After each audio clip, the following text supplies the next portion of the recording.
Hello friend, welcomes you on my YouTube channel learns वे।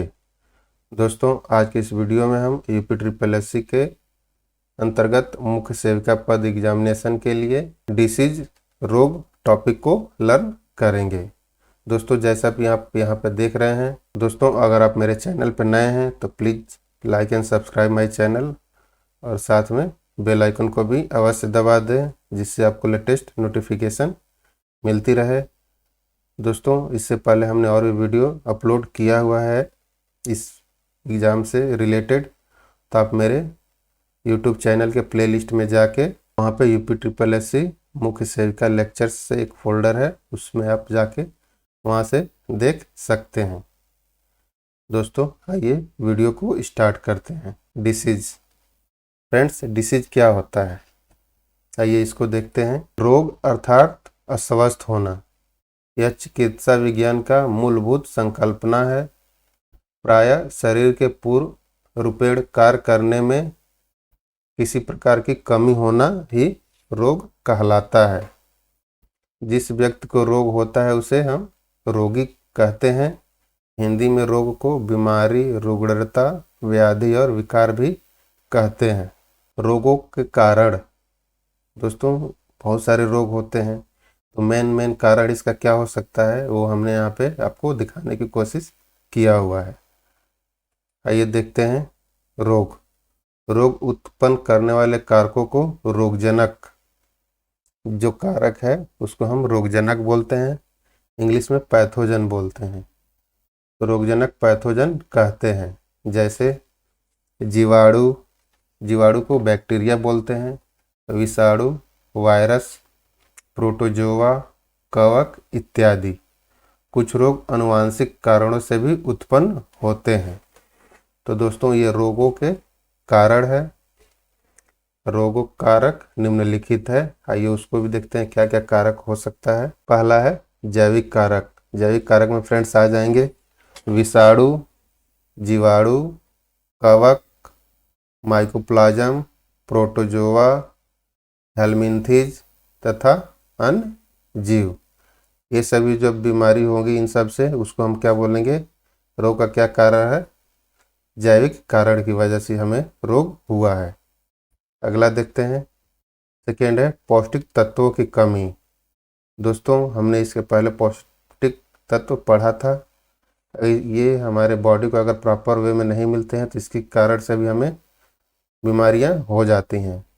तो जो पौष्टिक तत्वों की कमी है, प्रोटीन, कार्बोहाइड्रेट्स, वसा, खनिज लवण एवं विटामिनों की कमी से भी हमें रोग होने के चांसेस होते हैं।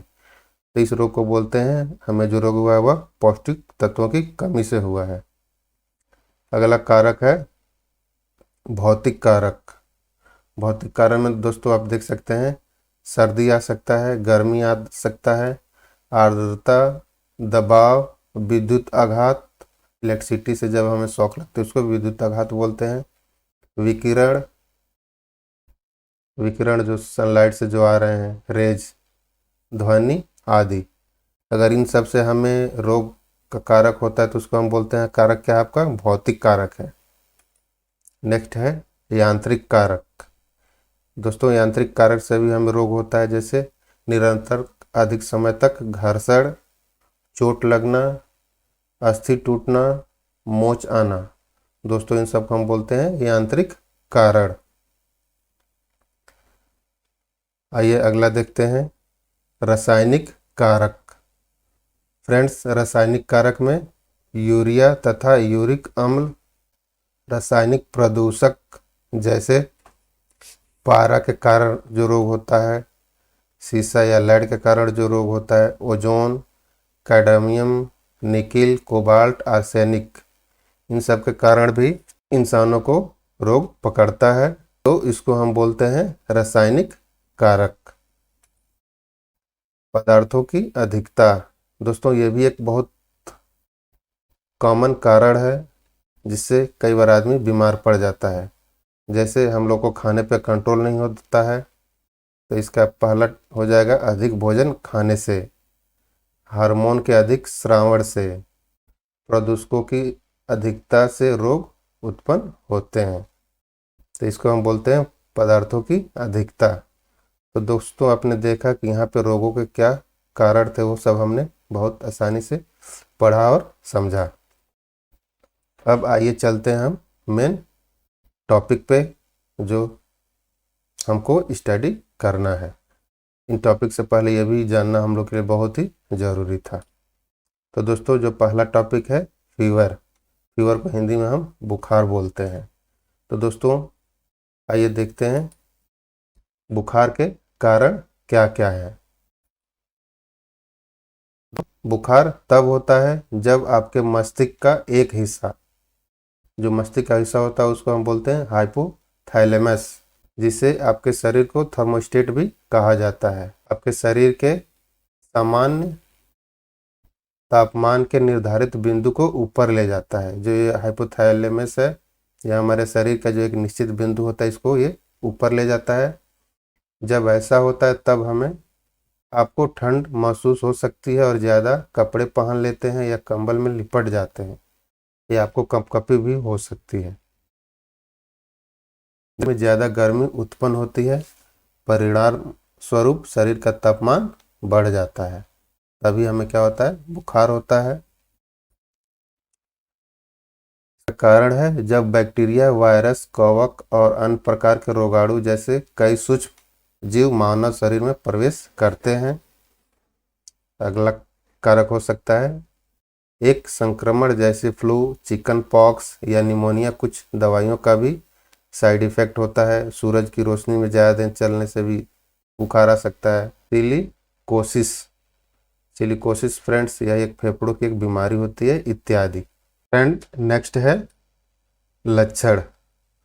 फ्रेंड्स बुखार के लक्षण हम सबको मालूम है, हम मैक्सिमम लोग इससे सफ़र भी किए होंगे। तो आइए देखते हैं बुखार अलग अलग उम्र में अलग अलग लक्षण दे सकता है। जैसे आप देख सकते हैं जो शिशु होते हैं, इसको इन्फेंट भी बोलते हैं, 3 महीने से 24 महीने तक।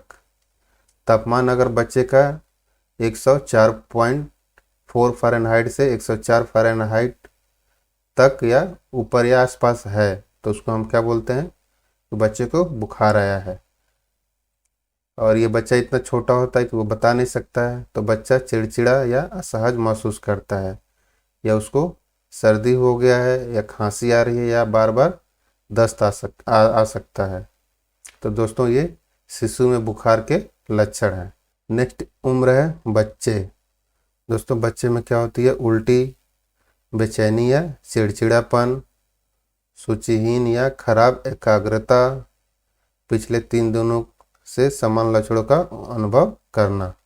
अगर पिछले 3-4 दिनों से अगर ऐसी लक्षण बच्चे में है तो दोस्तों हम ये अनुमान लगा सकते हैं कि उसको बुखार हो सकता है, या बच्चे का टेम्परेचर भी बढ़ा हुआ है, तो इससे भी हम आसानी से बता सकते हैं कि बच्चे को बुखार लगा हुआ है।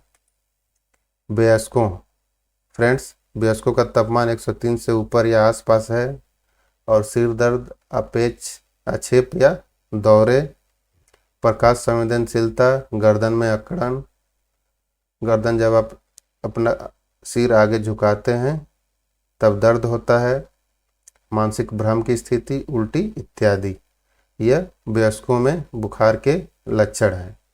तो दोस्तों आपने देखा कि हमने सभी के लिए अलग अलग लक्षण पढ़ लिए। इसके अलावा और भी लक्षण हो सकते हैं, लेकिन जो हमें महत्वपूर्ण लगा उसको हमने यहाँ पे इंक्लूड किया हुआ है। आइए नेक्स्ट देखते हैं इलाज। दोस्तों बुखार होने का इलाज क्या है। तो दोस्तों इलाज तरल पदार्थों का इस टाइम पे हमें खूब सेवन करें। बुखार के दौरान शरीर के बढ़े हुए तापमान को कम करने के लिए अधिक पानी पीना जरूरी है।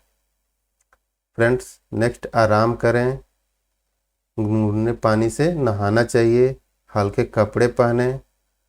अगर बुखार ज़्यादा है तो उसको स्पंज करने की कोशिश करें। हल्का गर्म पानी से गरारे करें नमक डाल के। आपको डॉक्टर से परामर्श लेनी चाहिए। आपकी स्थिति की गंभीरता का पता लगाने के लिए डॉक्टर आपके तापमान की जांच करते हैं, फिर वह इबुप्रोफेन, क्रोसिन, एस्पिरिन या एसिटामिनोफेन, जिसको हम लोग पैरासीटामोल के नाम से जानते हैं, और अन्य जैसी काउंटर दवाएं लिख सकते हैं। अपने आप एंटीबायोटिक दवाओं का सेवन न करें। तो दोस्तों, अगर ये आपको लक्षण दिखाई देता है बुखार का, तो आप इलाज के लिए आप ये नुस्खे अपना सकते हैं या डॉक्टर से आपको संपर्क लेना चाहिए। बिना डॉक्टर के संपर्क से कोई भी हमें दवा नहीं लेनी चाहिए, नहीं तो हमारे लिए वो खतरनाक हो सकता है। तो दोस्तों, ये थे बुखार का कारण, लक्षण और इलाज। दोस्तों, आइए नेक्स्ट डिसीज पे चलते हैं। नेक्स्ट डिसीज है दोस्तों डिप्थीरिया। दोस्तों, कारण क्या है इसका?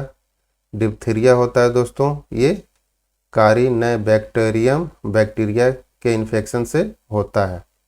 तो दोस्तों, ये इम्पोर्टेंट है कि डिप्थीरिया किस बैक्टीरिया से होता है, या कारी ने बैक्टीरियम इसका नाम है, तो आप याद कर लेंगे। तो डिप्थीरिया का कारण क्या है? कानी बैक्टीरिया के इन्फेक्शन से होता है। इस बीमारी में बैक्टीरिया सबसे पहले गले को नुकसान पहुंचाता है। इसके इन्फेक्शन के असर से सांस नली में एक झिल्ली बन जाती है, जिसके कारण सांस लेने में समस्या होती है। इसके अलावा यह शरीर को कई तरह से नुकसान पहुंचाता है।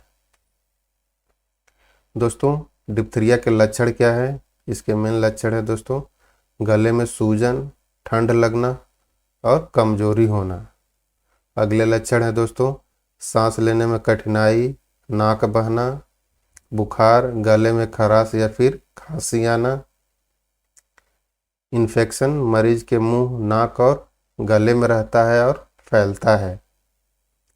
कई मामलों में यह एक इंसान से दूसरे इंसान को भी जाता है। तो हमें अगर किसी को बीमारी पता चलता है तो उससे थोड़ा सा दूरी बना के रहना चाहिए, बात करना चाहिए।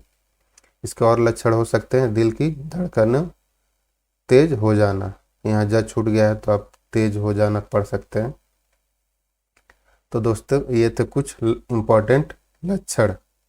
दोस्तों, आइए देखते हैं ये डिप्थीरिया। यहाँ पे देख सकते हैं या मुंह के अंदर ये सफ़ेद सफ़ेद जो दिख रहा है, ये कार्निबैक्टीरियल के इन्फेक्शन से होता है और इसको हम डिप्थीरिया बोलते हैं। ये इसको और बड़ा करके दिखाया गया है। तो ये सब थे डिप्थीरिया के लक्षण। आइए दोस्तों इलाज इसका देखते हैं। दोस्तों, इसका इलाज आपको डॉक्टर के संपर्क में परामर्श से लेना चाहिए।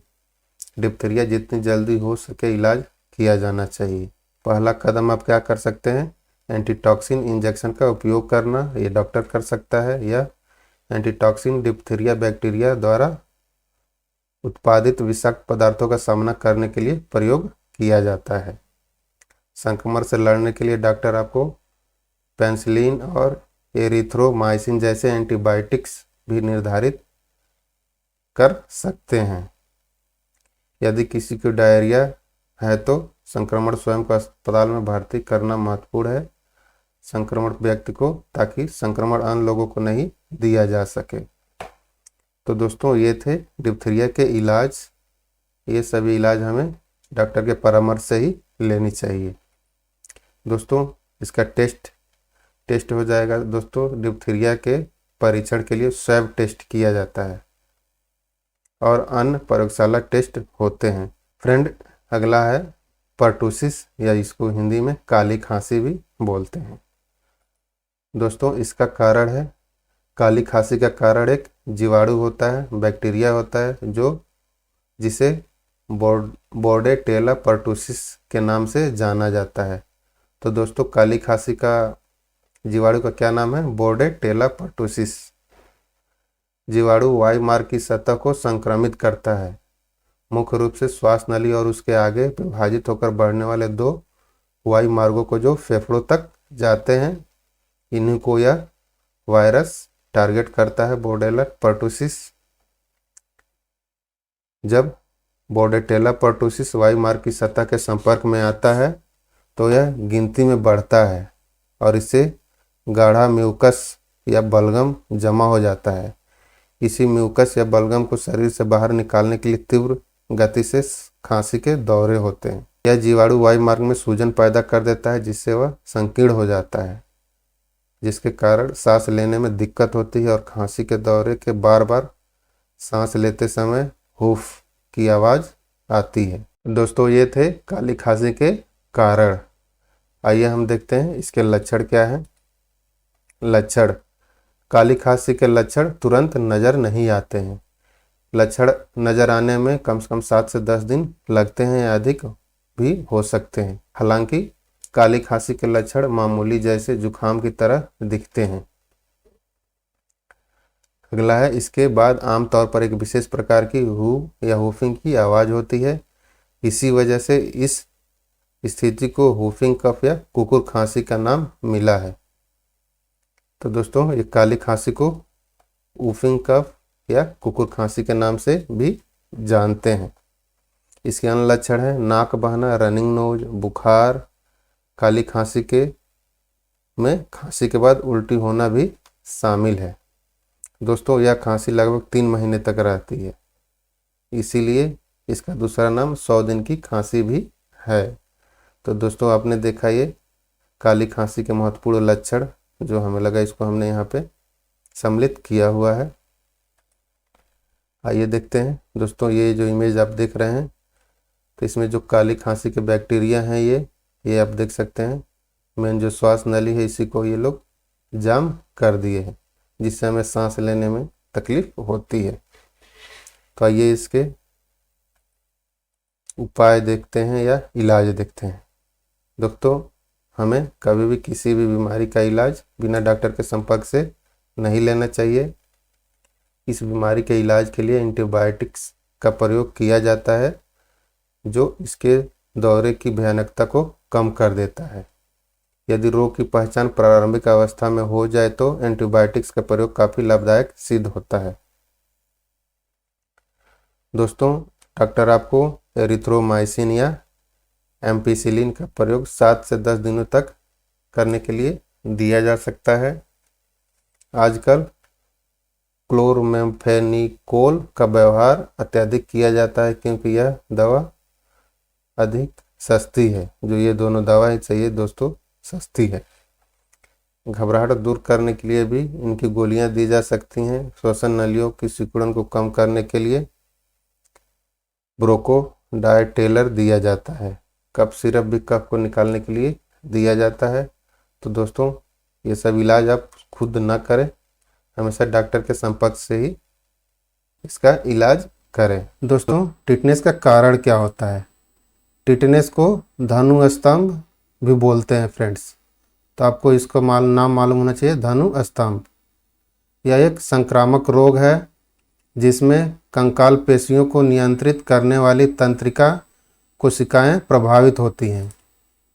यह रोग मिट्टी में रहने वाले बैक्टीरिया से घावों के प्रदूषित होने के कारण होती है। फ्रेंड्स, टिटनेस क्लोस्ट्रीडियम टेटानी जीवाणु के कारण होता है।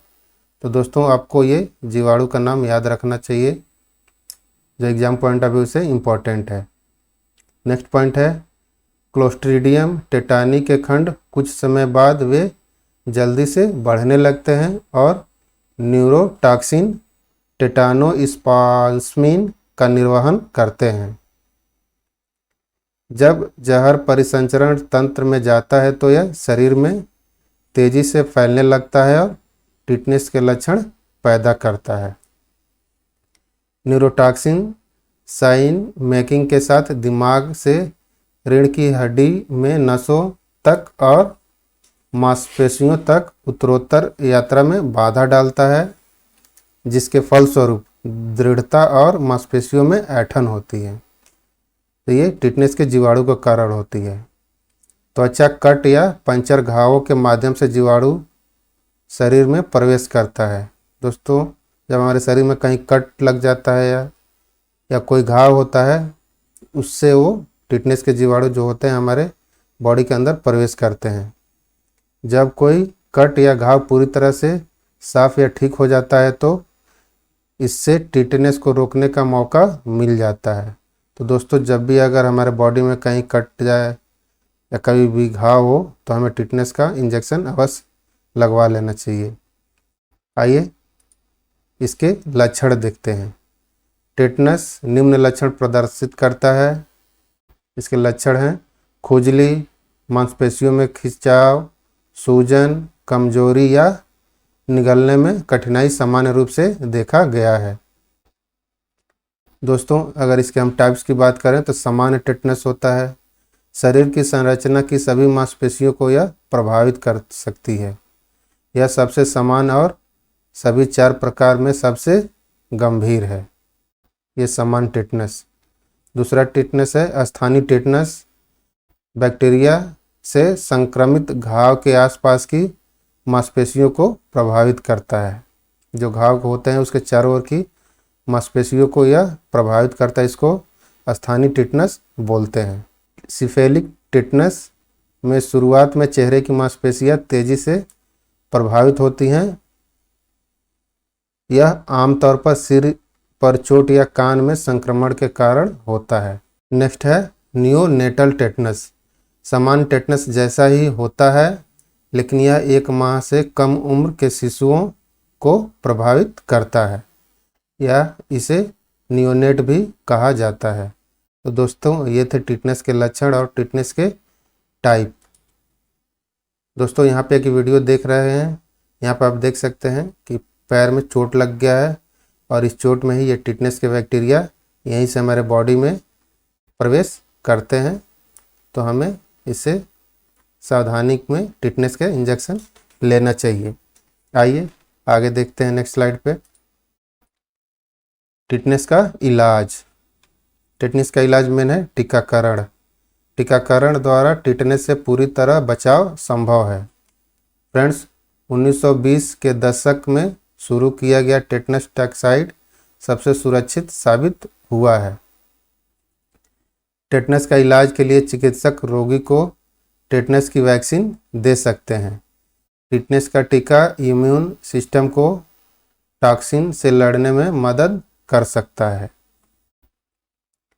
दवाओं द्वारा इलाज। टेटनस की गंभीर समस्या की गंभीरता को समझते हुए डॉक्टर ह्यूमन टेटनस या ह्यूमन ग्लोब्यून दवा द्वारा इसका इलाज कर सकते हैं। एंटीबायोटिक दवाओं का उपयोग। टेटनस की समस्या होने पर एंटीबायोटिक दवाओं का उपयोग किया जा सकता है। ये टेटनस बैक्टीरिया से लड़ने में सहायक होते हैं। पेनकिलर। टेटनस संक्रमण के कारण मांसपेशियों में होने वाला दर्द और अकड़न को कम करने के लिए दर्द निवारक दवाइयों का उपयोग किया जा सकता है। तो दोस्तों ये थे टेटनस के इलाज के कुछ पॉइंट। दोस्तों इसके इलाज के लिए हमें डॉक्टर से अवश्य संपर्क करना चाहिए, खुद से हमें इलाज नहीं करना चाहिए। दोस्तों इसके परीक्षण के लिए tetanus titer blood test is a immunity verification test for tetanus. तो टेटनस के टेस्ट के लिए टेटनस टाइटलर ब्लड टेस्ट से किया जाता है कि इससे संक्रमित व्यक्ति को टेटनस है या नहीं। आइए अगला पॉइंट देखते हैं। Next disease poliomyelitis. दोस्तों इसके कारण क्या है? पोलियोमाइलाइटिस या पोलियो एक अत्यधिक संक्रामक रोग है जो पोलियोमाइलाइटिस वायरस के कारण होता है। तो इसका वायरस क्या है दोस्तों? पोलियोमाइलाइटिस वायरस या इसको पोलियो वायरस भी बोलते हैं। दोस्तों जो पोलियो वायरस होता है वह हमारे तंत्रिका तंत्र पर हमला करता है। पोलियो वायरस संक्रमित व्यक्ति के घातक मामले में से वातावरण में प्रवेश करता है। अनहेल्दी और दूषित स्थान पोलियो वायरस के फैलने के मूल कारण होते हैं। चूँकि पोलियो संक्रामक है, संक्रमित व्यक्ति के साथ सीधे संपर्क बीमारी का आसानी से ग्रहण करता है। अगर कोई संपर्क व्यक्ति है उससे के आसपास से यह आसानी से ग्रहण कर सकता है। एक बार पोलियो वायरस व्यक्ति में प्रवेश करने के बाद यह आंत और गले की कोशिकाओं को संक्रमित करना शुरू कर देता है।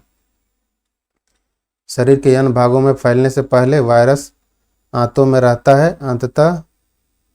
अंत में वायरस रक्त प्रवाह में चला जाता है जहां से पूरा शरीर प्रभावित होता है। तो फ्रेंड्स ये थे पोलियो या पोलियोमाइलाइटिस के कारण। इसके लक्षण क्या है दोस्तों? पोलियोमाइलाइटिस को पोलियो कहा जाता है। यह एक भयानक और संक्रामक वायरल संक्रमण है जो शिशुओं को प्रभावित करता है, जिससे शिशु पैरालिसिस होते हैं। आपने देखा होगा यह कई लक्षणों के साथ होता है और यह कभी कभी लक्षणों के साथ या इसके बिना भी हो सकता है। और उल्लेखनीय लक्षण इसके निम्न हैं: उल्टी के साथ सिर दर्द, अकड़न और पीठ दर्द, गर्दन में दर्द, मांसपेशियों में कोमलता या कमजोरी हो सकती है, हाथ और पैर में दर्द और जकड़न के साथ गले में खराश, थकान और मेनिंजाइटिस के भी लक्षण हो सकते हैं। दोस्तों यहाँ पे ये वीडियो देख रहे हैं, ये जितने भी यहाँ पे आपको बच्चे दिख रहे हैं, सभी बच्चे पोलियो वायरस से ग्रसित हैं। तो जिसको पोलियो होता है दोस्तों, ऐसे ही ये फिजिकली हैंडीकैप्ड या उनकी बॉडी पूरी तरह से विकसित नहीं होती है। दोस्तों इसका इलाज आपको डॉक्टर से परामर्श लेना चाहिए। पोलियो का जितनी जल्दी हो सके इलाज किया जाना चाहिए। फ्रेंड्स, पोलियो का टीका सबसे पहले वर्ष 1952 में डॉक्टर जोनास साल्क द्वारा विकसित किया गया और इसके प्रतिरोधात्मक उपचार में निमित्त एक प्रकार की टीका का आविष्कार किया है इन्होंने, जिसका अंतःपेशी इंजेक्शन के रूप में प्रयोग करते हैं। तो दोस्तों आपसे पूछा जाए कि पोलियोमाइलाइटिस या पोलियो का दवा का आविष्कार किसने किया और कब किया गया, तो 1952 में डॉक्टर जोनास साल्क द्वारा किया गया। ये इंपॉर्टेंट पॉइंट है फ्रेंड्स, आप नोट कर लीजिएगा। और ये टीका अंतःपेशी इंजेक्शन के रूप में दिया जाता है मांसपेशियों के अंदर। अन्य उपचार के अंतर्गत खाद्य एवं पेय पदार्थों को मक्खियाँ एवं इसी प्रकार के अन्य जीवों से दूर रखना चाहिए और इसके लिए डीडीटी का प्रयोग अत्यंत लाभकारी होता है। तो दोस्तों ये थे पोलियो के इलाज के कुछ पॉइंट। दोस्तों अगर हम पोलियो के टेस्ट की बात करें तो detecting the virus by polymerase chain reaction या इसको पीसीआर टेस्ट भी बोलते हैं।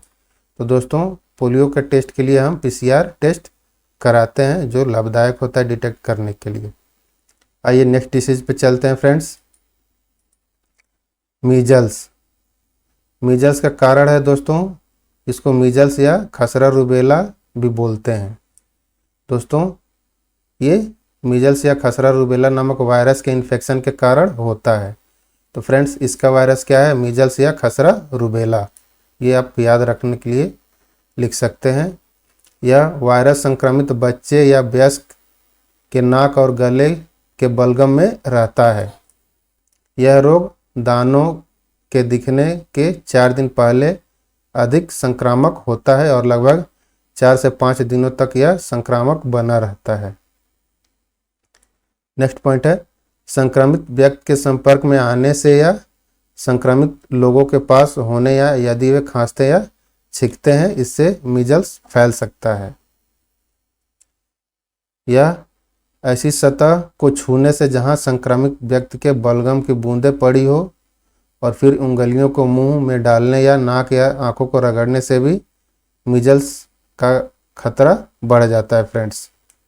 इसलिए हमें अपने हाथों को धुलना चाहिए।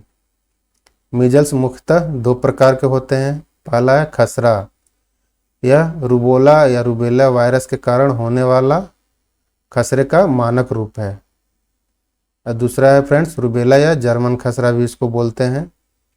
यह रूबेला वायरस के कारण होता है।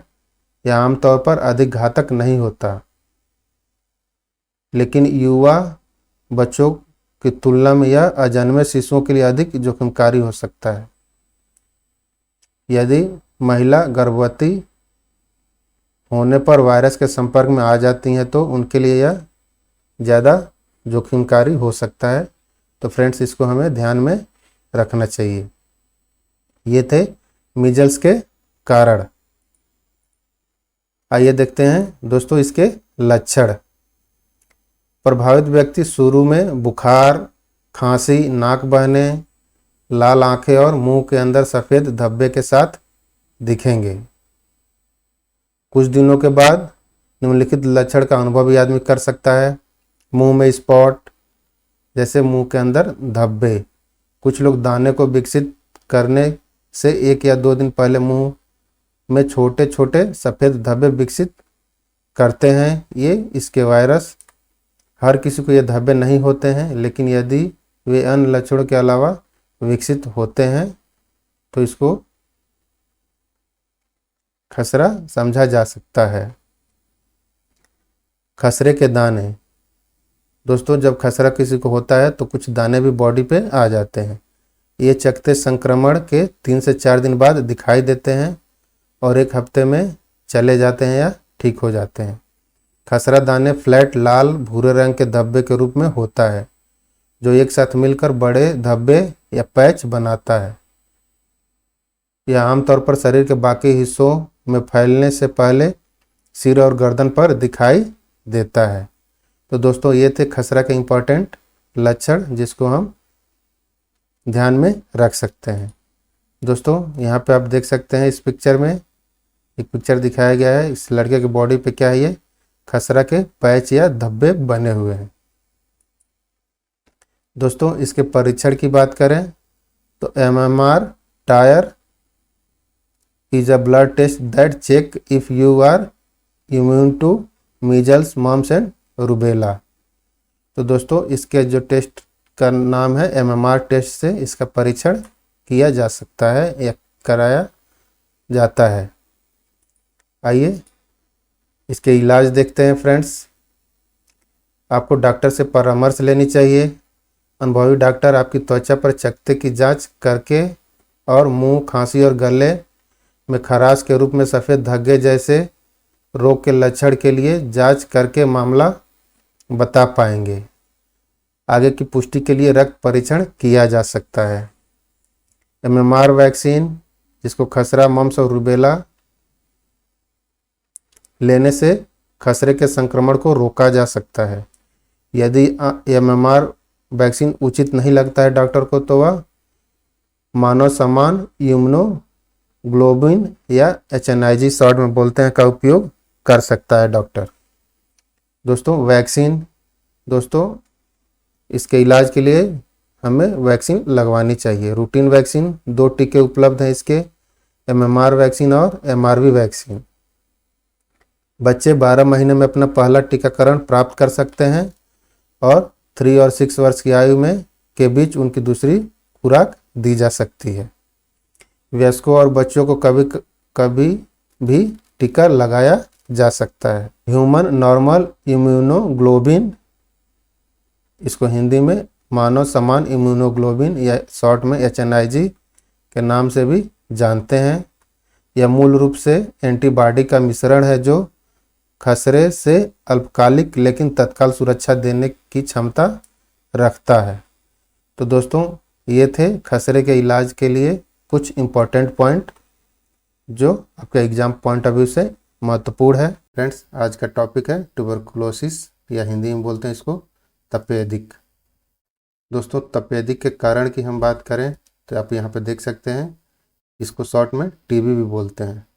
तो TB माइकोबैक्टीरियम ट्यूबरकुलोसिस नामक जीवाणु के कारण होता है। तो दोस्तों ये माइकोबैक्टीरिया ट्यूबरकुलोसिस, इसका आपको नाम ध्यान रखना पड़ेगा क्योंकि ये ट्यूबरकुलोसिस होने का मेन बैक्टीरिया है, बैक्टीरिया जिससे ट्यूबरकुलोसिस होता है। यह तब फैलता है जब फेफड़ों में सक्रिय TB वाला व्यक्ति खांसता या छींकता है और कोई अन्य व्यक्ति निष्कासित बूंदों को अंदर लेता है जिससे TB के बैक्टीरिया होते हैं। यदि व्यक्ति छींकता है, इसको TB ऑलरेडी है, तो इसकी जो बूंदें होती हैं छींक के, उससे दूसरे व्यक्ति के अंदर चले जाते हैं। TB से पीड़ित हर व्यक्ति संक्रामक नहीं होता। फ्रेंड्स हमें यह भी मालूम होना चाहिए कि अगर किसी को TB है तो हर व्यक्ति संक्रामक नहीं है। बच्चे या फेफड़ों के बाहर होने वाला TB संक्रामक वाले रोग संक्रमण नहीं फैलाते हैं। तो दोस्तों टीबी का एक बाहर, फेफड़े के बाहर एक टीबी होती है, वो संक्रामक नहीं फैलाते हैं, जिसको एक्स्ट्रा पल्मोनरी ट्यूबरकुलोसिस कहते हैं, जो टीबी नहीं फैलाते हैं। तो दोस्तों हमें ये भी मालूम होना चाहिए। तो फ्रेंड्स, ट्यूबरकुलोसिस के ये थे मेन कारण। फ्रेंड्स, आइए इसके लक्षण देखते हैं। ट्यूबरकुलोसिस होने पर अनेक लक्षणों का अनुभव कर सकते हैं, वो आदमी वैरी करता है। जैसे कि एक लगातार खांसी जो 3 सप्ताह से अधिक समय तक रहती है और आमतौर पर कफ लाती है, और वह खूनी भी हो सकता है, ऐसा नहीं कि सभी को, कुछ लोग को हो सकता है। सांस फूलना जो धीरे धीरे और ख़राब हो जाती है, सांस का फूलना और बेकार हो जाता है। शाम के दौरान बुखार का बढ़ जाना, तेज दर्द होना, अचानक से वजन का घटना, भूख में कमी आना, बलगम के साथ खून आना, फेफड़ों का संक्रमण होना, लगातार खांसी आना, अस्पष्टीकृत थकान होना, जिसका मतलब बेवजह का आपको थकान फील हो। तो दोस्तों ये से ट्यूबरकुलोसिस के कुछ महत्वपूर्ण लक्षण, जिसे आप किसी को बता सकते हैं या यहाँ से स्टडी कर सकते हैं। तो आप यहाँ पे एक पिक्चर देख रहे हैं कि ये जो बाएं साइड में एक व्यक्ति हैं, इनको ट्यूबरकुलोसिस हुआ है। इनके फेफड़े क्या है, फेफड़े में ट्यूबरकुलोसिस के बैक्टीरिया है, जिस बैक्टीरिया का नाम है माइकोबैक्टीरियम ट्यूबरकुलोसिस। इनकी देखिए मुंह से ये यहाँ से दिखाया गया है निकल के, ये स्वस्थ व्यक्ति के अंदर ये बैक्टीरिया जाके इनको भी ये संक्रमित कर सकता है। तो ऐसे लोगों से हमें बच के रहना चाहिए। अब अगर बात भी करें तो मुंह पे मास्क होना चाहिए। चलिए इसके इलाज देखते हैं। तो दोस्तों आपको डॉक्टर से परामर्श लेना चाहिए अगर किसी को तपेदिक हो जाता है, तथा भारत में सभी नए टीबी रोगियों को अंतर्राष्ट्रीय स्तर पर स्वीकृत प्रथम पंक्ति उपचार आहार प्राप्त करना चाहिए। कुछ भारत में अंतर्राष्ट्रीय स्तर पर उपचार सुझाया गया है, उसको हमें फॉलो करना चाहिए डॉक्टर की परामर्श से। बीसीजी का टीका लगवाएं। दोस्तों टीके में हमने पढ़ा था बीसीजी के डिटेल से, तो आप वहाँ से इसको देख सकते हैं या पढ़ सकते हैं। प्रारंभिक गहन चरण में आइसोनियाजिड एच, रिफैम्पिसिन, पैराजिनमाइड जेड और यथम ब्लू टोल ई दवाओं के 8 सप्ताह शामिल होने चाहिए। ये आपको डॉक्टर सलाह दे सकते हैं। निरंतरता के चरण में 3 दवाएं आइसोनियाजिड, रिफैम्पिसिन और यथम ब्यूटोल शामिल होनी चाहिए, जो 1 और 16 सप्ताह के लिए दी गई हो। इसे बारी बारी से 2HRJD पब्लिक 4HRE के रूप में लिखा जाता है। ये डॉक्टर हमें सजेस्ट करते हैं या सलाह देते हैं। इसकी दवा बिना डॉक्टर के परामर्श से हमें नहीं लेनी चाहिए। तो दोस्तों ये था ट्यूबरकुलोसिस का इलाज, और मेन इलाज यह है कि हमें सावधानी बरतनी चाहिए, साफ सफाई का विशेष ध्यान देनी चाहिए। दोस्तों अगर हम ट्यूबरकुलोसिस के परीक्षण की टेस्ट की बात करें तो टीबी या इसको क्षय रोग भी बोलते हैं के निदान के लिए स्प्यूटम परीक्षण मतलब बलगम का परीक्षण और CBNAAT परीक्षण, एक ये गवर्नमेंट ये परीक्षण फ्री में कराती है, सभी सरकारी अस्पतालों में निःशुल्क यह उपलब्ध है। दोनों की आवश्यकता होती है। तो भारत सरकार टीबी का टेस्ट फ्री में कराती है। अगर किसी को आपको लगता है कि ऐसे लक्षण है तो आप उसको सजेशन दे सकते हैं। चलिए ये थे टीबी का इलाज। आइए नेक्स्ट टॉपिक पे चलते हैं, chicken pox. Friends chicken pox के कारण देखते हैं। चिकन पॉक्स यानी चेचक, इसको चेचक भी बोलते हैं, कि बीमारी एक संक्रामक रोग है जो साफ सफाई की कमी की वजह से फैलता है।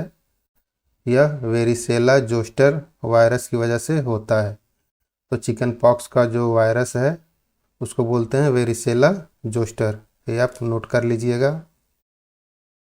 पॉक्स एक व्यक्ति से दूसरे व्यक्ति में खांसने, छींकने, हाथ मिलाने, थूकने, फोड़े, फुंसी से निकले द्रव, कपड़े इत्यादि के संपर्क में आने से फैलता है। यदि चिकनपॉक्स यद्यपि चिकनपॉक्स वयस्कों की अपेक्षा बच्चों को अधिक होता है, फिर भी यह वयस्कों में हो सकता है। तो दोस्तों चिकनपॉक्स बच्चों में ज़्यादा होता है एज कम्पेयर टू वयस्क लोगों से। चिकनपॉक्स की स्थिति में बुखार भी हो जाता है, कई बार भूख नहीं लगना, सिर में दर्द होना और हमेशा थकान महसूस होना, ये चिकनपॉक्स के कुछ लक्षण हैं। चिकनपॉक्स को आयुर्वेद में लघु मसूरिका के नाम से जाना जाता है। तो दोस्तों ये भी आप याद रखिएगा, लघु मसूरिका किसका नाम है आयुर्वेद में, क्योंकि इसमें मसूर के दाल के साइज के छोटे छोटे दाने मरीज के शरीर पर हो जाते हैं। आपने देखा होगा कि जो भी इसका मरीज होता है उसके शरीर पे दाने निकल आते हैं छोटे छोटे, इसीलिए इसको लघु मसूरिका कहा जाता है। या दोस्तों इसका मेन प्रचलित नाम है छोटी माता।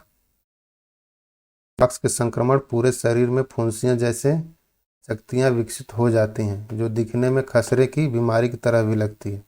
दोस्तों हमने खसरा पढ़ा था तो वहाँ भी देखे थे कि पूरे बॉडी में चकते चकते से हो जाते थे। तो इन दोनों में ज़्यादा सिमिलरिटी है, देखने में एक ही जैसे लगते हैं। तो इसको डॉक्टर ही बता सकता है कि यह मीजल्स है या चिकन पॉक्स है। इस बीमारी में पूरे शरीर में खुजली करने का बहुत मन करता है। चिकन पॉक्स का संक्रमण महामारी की तरह फैलता है। तो दोस्तों यह एक बहुत ही संक्रामक रोग है। तो ये थे चिकन पॉक्स के कारण। फ्रेंड्स इसके लक्षण देखें। सामान्य चिकनपॉक्स संक्रमण वायरस के संपर्क में आने के 10 से 21 दिन तक होता है और 5-10 दिन तक रहता है। छोटे द्रव से भरे फफोले के साथ खुजली होना इसका मुख्य लक्षण है। इसके अतिरिक्त इसके लक्षण बच्चों और वयस्कों में अलग अलग होते हैं। चिकनपॉक्स के सामान्य लक्षण इस प्रकार हैं जो नीचे लिखे गए हैं। नहाने और दवा लेने के बाद भी खुजली रहना, बुखार, दाने के साथ चक्कर आना, सांस की तकलीफ, झटके या दौड़े पड़ना, कुछ कुछ को हो सकता है, सभी को ये सब नहीं होता है। मांसपेशियों के समन्वय की कमी, थकान और कमजोरी, खांसी बढ़ना, उल्टी, गर्दन में कठोरता महसूस करना। तो दोस्तों चिकनपॉक्स के लक्षण है, पर्सन टू पर्सन वैरी कर सकता है कि किसको क्या क्या लक्षण आ सकते हैं, लेकिन कॉमन लक्षण ये देखने को हमें मिलते हैं। आइए दोस्तों यहाँ पे एक पिक्चर देख रहे हैं, क्या है ये जो बच्चों को दिखाया गया है, इसके बॉडी पे चिकन पॉक्स हुआ है। तो आप यहाँ पे देख सकते हैं ये चिकन पॉक्स के वायरस को यहाँ पे दिखाया गया है। चिकन पॉक्स का वायरस होता है वेरिसेला जोस्टर वायरस। दोस्तों हमने पढ़ा था कि ये मीजल्स के जैसे या खसरा के जैसे दिखता है। अब देख सकते हैं यहाँ पे मीजल्स को हमने दिखा दिया है कि आप दोनों आसानी से कंपेयर कर सकें। लगभग देखने में सेम ही होता है। आइए इसके इलाज को देखते हैं। चिकन पॉक्स का क्या इलाज है? आपको डॉक्टर से परामर्श लेनी चाहिए। चिकन पॉक्स से बचाव के लिए टीकाकरण सबसे अच्छा निवारण उपाय है। इस वायरस से दूरी बनाने के लिए आपको सिर्फ वेरिकाला वैक्सीन की 2 खुराक ही आवश्यक होती है। तो टीका के माध्यम से हम वेरिकाला वैक्सीन की 2 खुराक ले लें तो इससे हम बहुत हद तक चिकन पॉक्स से बचा जा सकता है। आमतौर पर 13 वर्षों से कम के बच्चों को पहली डोज जन्म के 12 से 15 महीने के बीच और दूसरी डोज 4 से 6 वर्ष की उम्र में दी जानी चाहिए। वर्ष से अधिक उम्र के वयस्क जिन्होंने अभी तक वैक्सीन नहीं लगवाई है, उन्हें 2 खुराक के बीच 4 से 8 सप्ताह का अंतर रखना चाहिए। अगर जिन्होंने अभी तक चिकन पॉक्स का वैक्सीन नहीं लगवाया वो अभी भी लगवा सकते हैं। खरोच से बचें। मेन बच्चों को बचाना, विशेष रूप से रात में उनके हाथों में दस्ताने पहनाएं, साथ ही उनके नाखून को भी काट दें, जिससे कि चिकन पॉक्स में खुजली होती है वो अपने जो उसका घाव है या फफोले बने हुए हैं उसको वो खुजली न करें। खुजली के लिए एंटी हिस्टामाइन जैसे डिपेनहाइड्रामाइन यूज किया जाता है। बुखार के लिए एसिटामिनोफेन यूज किया जाता है। अगर किसी को बुखार आ रहा है तो एसिटामिनोफेन दिया जा सकता है। इसको पैरासीटामॉल भी बोलते हैं। संक्रमण को फैलने से रोकने के लिए बच्चों को आइसोलेट करें, या किसी को भी होता है बड़ों को भी तो हम उसको आइसोलेट कर देते हैं। और आवश्यक पर डॉक्टर के हिसाब से परामर्श लेके इलाज करते रहें, तो इससे चिकन पॉक्स के इलाज प्रॉपर हो जाता है।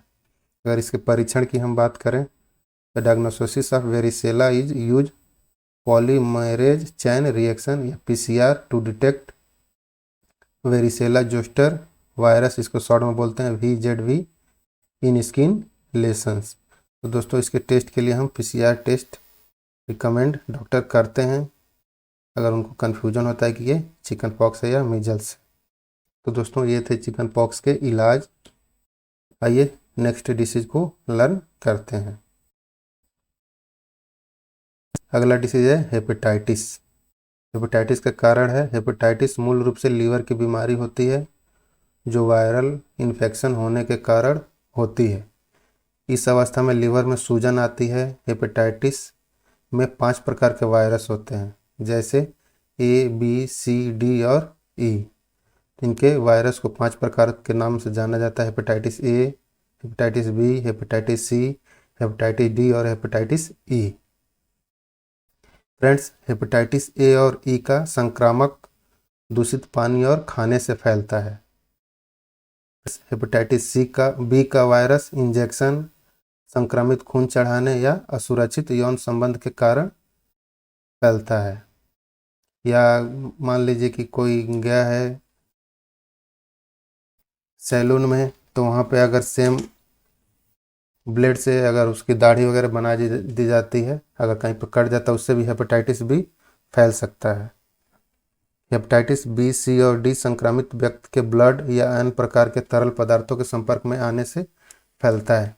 दोस्तों, अगर हेपेटाइटिस B, C और D से संक्रमित कोई व्यक्ति है, अगर उसके ब्लड को आप संपर्क कर लेंगे तो आपको उसके होने के चांसेस ज़्यादा बढ़ जाते हैं। तो हमें इन सब से बच के रहना चाहिए। फ्रेंड्स, हेपेटाइटिस B खतरनाक है क्योंकि यह एक शांत संक्रमण है जो लोगों को उसकी जानकारी के बिना ही संक्रमित करता है। अधिकतर लोगों को हेपेटाइटिस B से संक्रमित होते हैं, वे इस संक्रमण से अनजान हैं। दोस्तों, मैक्सिमम लोगों में हेपेटाइटिस B होता है, लेकिन वो इनको मालूम नहीं है कि वो हेपेटाइटिस B से संक्रमित हैं। यह शांत होकर अपना काम करता रहता है, लीवर को खराब करता रहता है। फ्रेंड्स, आपको मालूम होना चाहिए हेपेटाइटिस B और C से पीड़ित 90% से अधिक लोगों को पता नहीं है कि वे संक्रमित हैं। 90% लोगों को पता नहीं है कि वे संक्रमित हैं, देख लीजिए आप, क्योंकि लक्षण रोग के बहुत बाद के चरण में दिखाई देते हैं। दोस्तों, ये इस बीमारी के जो लक्षण होते हैं, इसको दिखने में साल भर, 1.5 साल, 2 साल लग जाते हैं।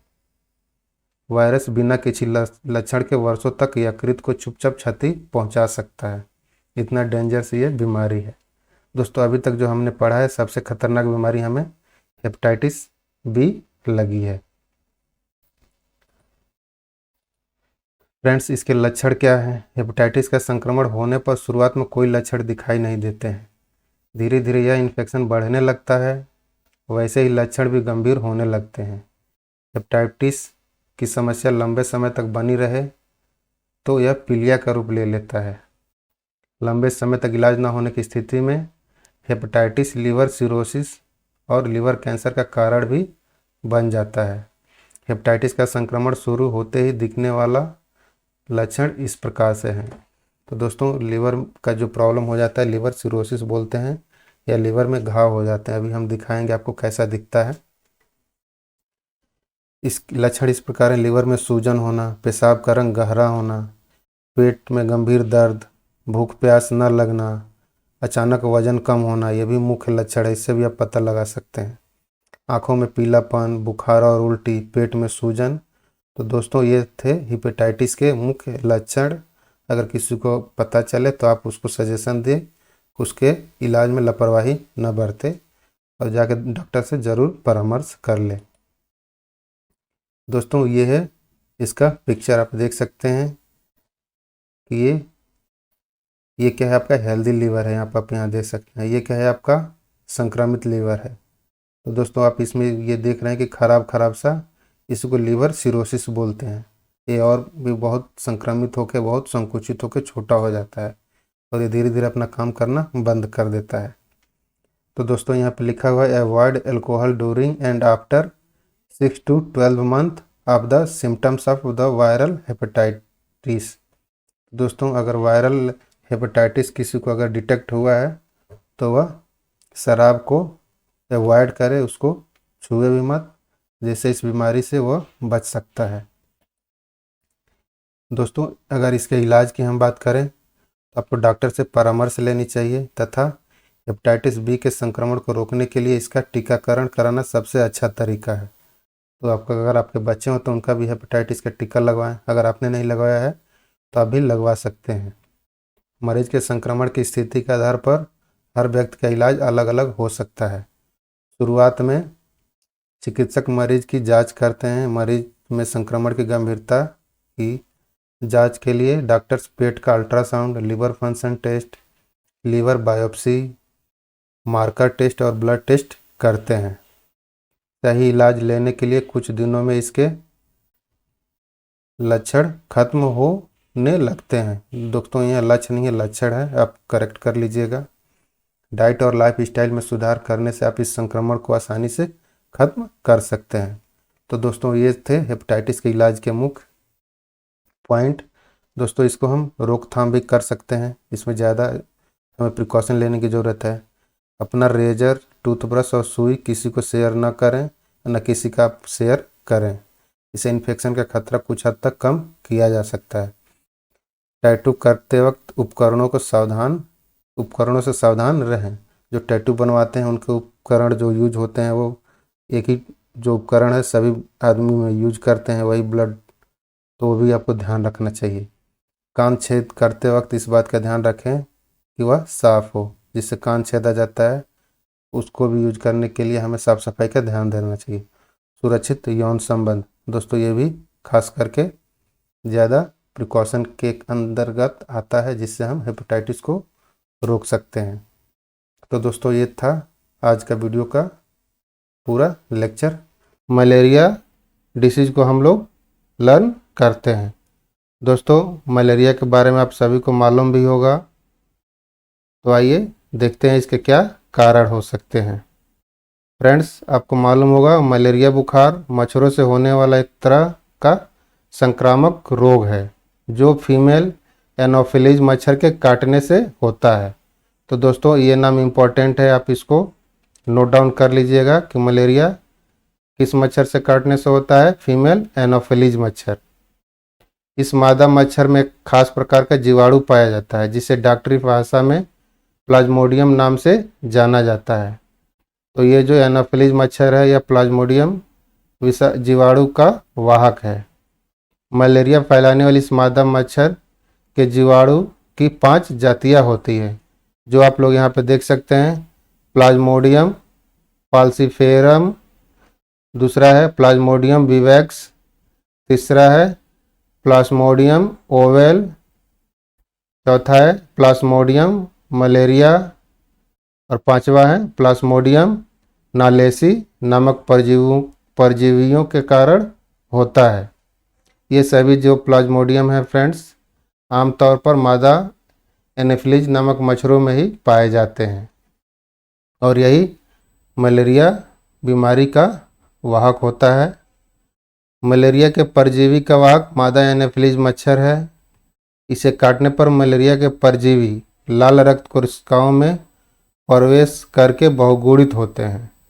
काटने के बाद ये हमारे खून में मिल जाके अपने आप को ये बढ़ाते हैं, जिससे रक्तहीनता मतलब एनीमिया के लक्षण उभरते हैं। और इन लक्षणों में चक्कर आना, सांस फूलना, दूतरनाड़ी इत्यादि सम्मिलित है। तो दोस्तों ये थे मलेरिया से रिलेटेड प्रमुख कारण। आइए दोस्तों आगे देखते हैं मलेरिया परजीवी के प्रकार। इसके परजीवी के प्रकार जो अभी हमने डिस्कस किया था वो क्या क्या है। मलेरिया परजीवी 5 प्रकार के होते हैं। प्लाज्मोडियम फाल्सिफेरस जो ये पहला परजीवी है। यह मलेरिया परजीवी आमतौर पर अफ्रीका में पाया जाता है।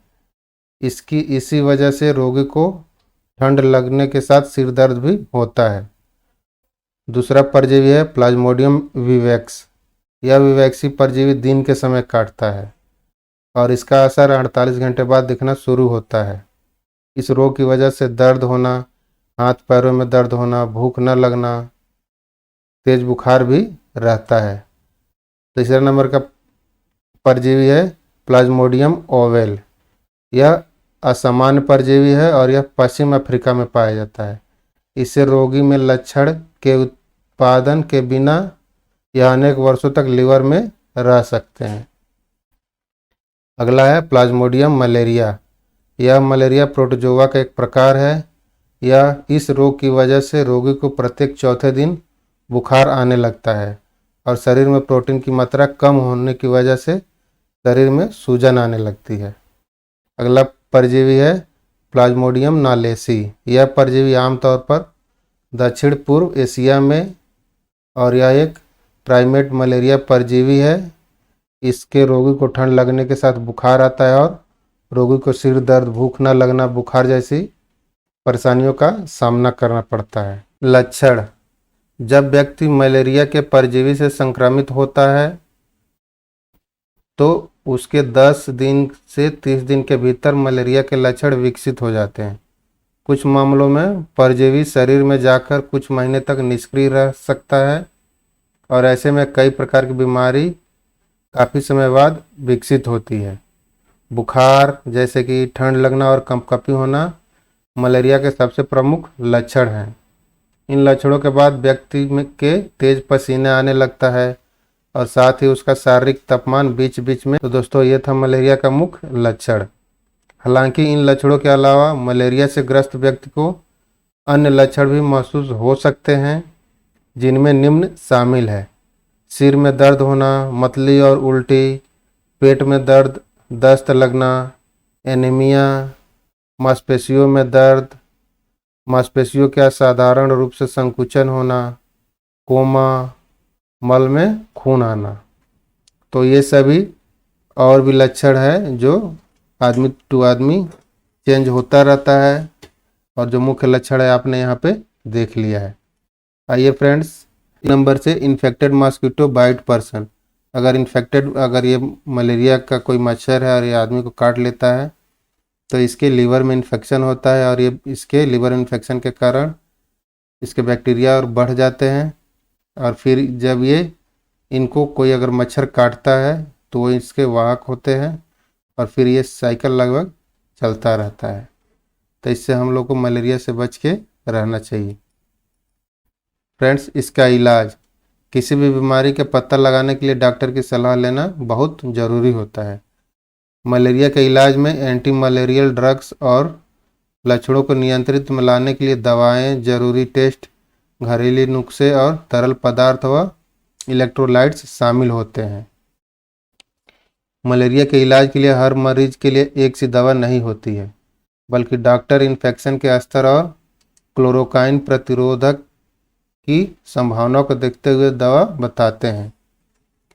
मलेरिया में दी जाने वाली दवाओं में क्विनैन, मैफ्लोक्विन व डॉक्सीसाइक्लिन शामिल होता है। फाल्सिफेरम मलेरिया से ग्रस्त लोगों के लक्षण सबसे गंभीर होते हैं। इससे ग्रस्त लोगों को इलाज के जरूरी दिनों में आईसीयू में भर्ती होना पड़ सकता है। इस रोग में श्वास की विफलता, कोमा और किडनी की विफलता भी हो सकती है। दोस्तों, गर्भवती महिलाओं में क्लोरोक्विन का इस्तेमाल मलेरिया के लिए उपयुक्त इलाज माना जाता है। सिनकोना का आपने नाम सुना होगा। यह एक सदाबहार पादप है जो झाड़ी अथवा ऊंचे वृक्ष के रूप में उपजता है। यह रूबिएसी कुल की वनस्पति है। फ्रेंड्स, ये जो सिनकोना है इसकी छाल से क्विनैन नामक औषधि प्राप्त की जाती है जो मलेरिया ज्वर की दवा है। तो दोस्तों, आपसे पूछा जा सकता है कि वह कौन सा पादप है जिससे मलेरिया ज्वर की दवा बनाई जाती है, तो आप बता सकते हैं सिनकोना, और उसके छाल को क्या बोलते हैं? क्विनैन औषधि प्राप्त की जाती है।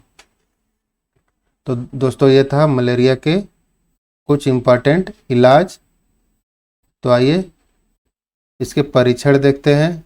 फ्रेंड्स, मलेरिया के जांच के लिए डॉक्टर ब्लड टेस्ट, एक्सरे आदि कराने की सलाह देते हैं, जिससे उनको पता चल जाए कि यह व्यक्ति मलेरिया से संक्रमित है। दोस्तों, नेक्स्ट टॉपिक है डेंगू।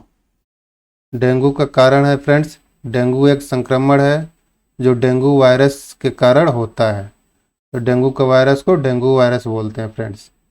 यह तब होता है जब वायरस वाला एडिज मच्छर किसी स्वस्थ व्यक्ति को काटता है। तो इस वायरस को कैरी करने वालों को मच्छर क्या बोलते हैं? एडिज मच्छर। मलेरिया के लिए क्या पढ़ा था हमने? एनाफेलिज मच्छर। इन दोनों में आप कंफ्यूज मत होइएगा। डेंगू का इलाज समय पर करना बहुत ज़रूरी होता है। मच्छर डेंगू वायरस को संचारित करते हैं। डेंगू बुखार को हड्डी तोड़ बुखार के नाम से भी जाना जाता है। इसके पीछे कारण यह है कि जो पीड़ित लोगों को इतना दर्द हो सकता है जैसे कि उनकी हड्डी टूट गई हो, तो इसी की वजह से इसका नाम हड्डी तोड़ बुखार के नाम से भी जानते हैं। फ्रेंड्स, डेंगू वायरस के 4 कारण हो सकते हैं जो इस प्रकार हैं। डेंगू वायरस को शॉर्ट में DEN भी बोलते हैं। तो इसके वायरस को नाम दिया गया पहला DENV1, DENV2, थर्ड DENV3 और DENV4। जब यह पहले से संक्रमित व्यक्ति को काटता है तो वायरस मच्छर के शरीर में प्रवेश कर जाता है और बीमारी तब फैलती है जब वह मच्छर किसी स्वस्थ व्यक्ति को काटता है और वायरस व्यक्ति के रक्त प्रवाह के जरिए फैलता है।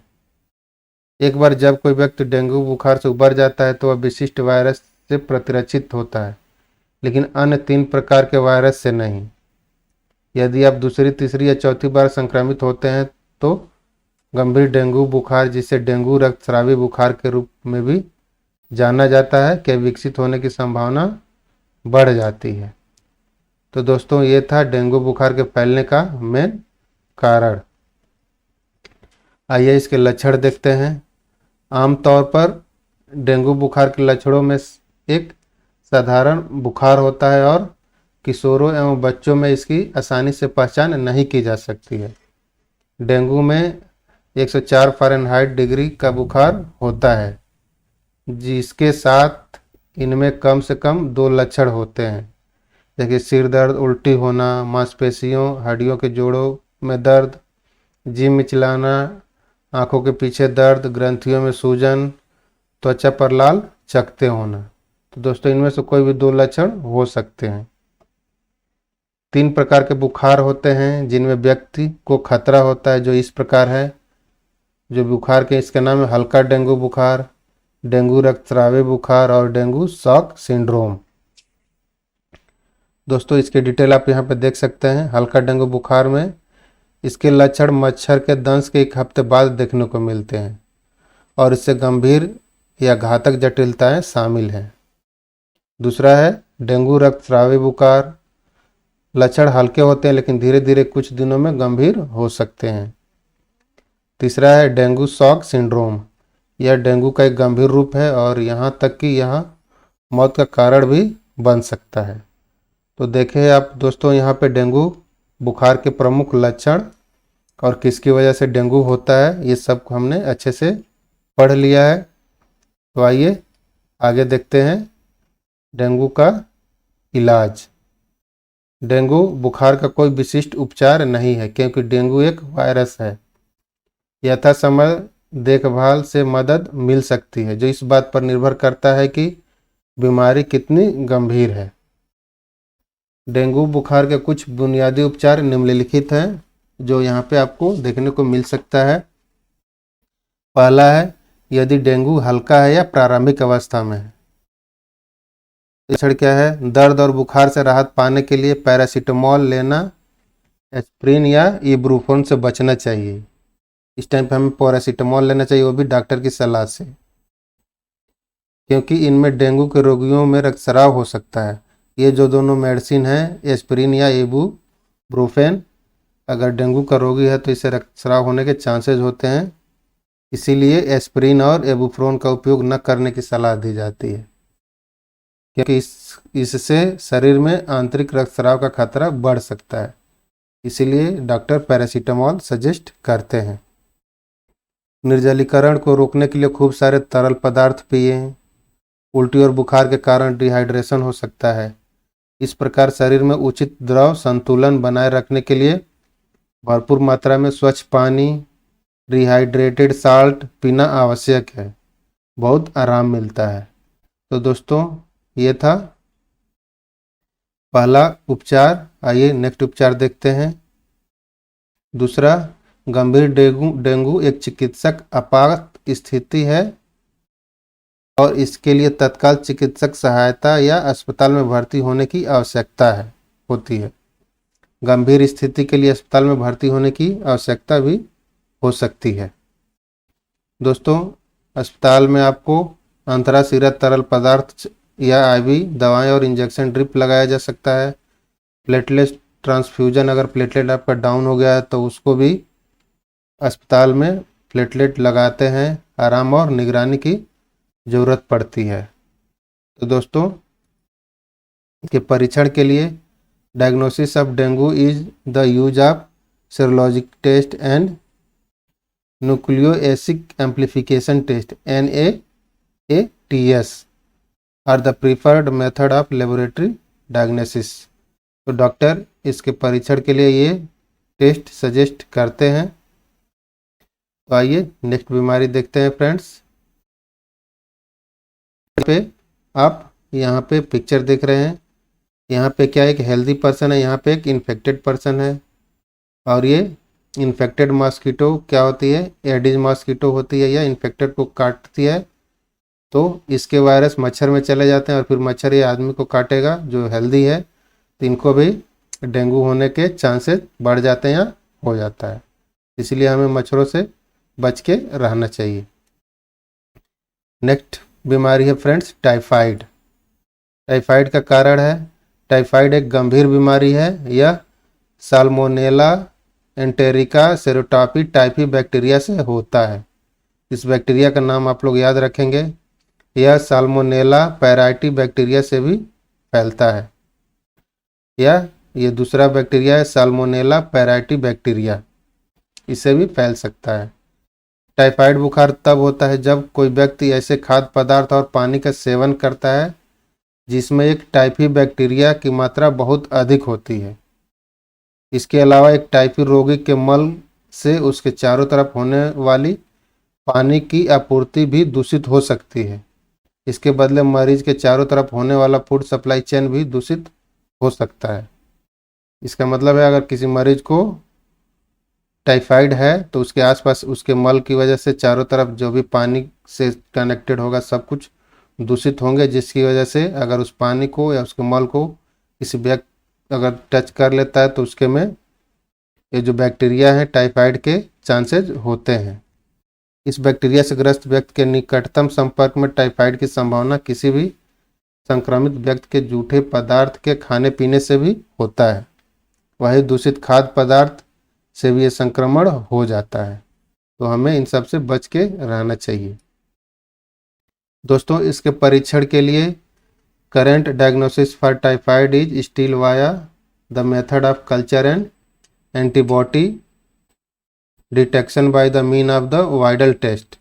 तो दोस्तों डॉक्टर प्रीफर करते हैं टाइफाइड के लिए वाइडल टेस्ट प्रीफर करते हैं, तो हम लोग अगर सजेस्ट करते हैं तो वाइडल टेस्ट कराना पड़ता है जिससे टाइफाइड को हम डिटेक्ट कर सकते हैं। दोस्तों इसके लक्षण आमतौर पर बैक्टीरिया के संपर्क में आने के बाद लक्षण 6 से 30 दिनों के बीच दिखाई देते हैं, बहुत टाइम लग जाता है। टाइफाइड के 2 प्रमुख लक्षण बुखार और लाल चकत्ते हैं।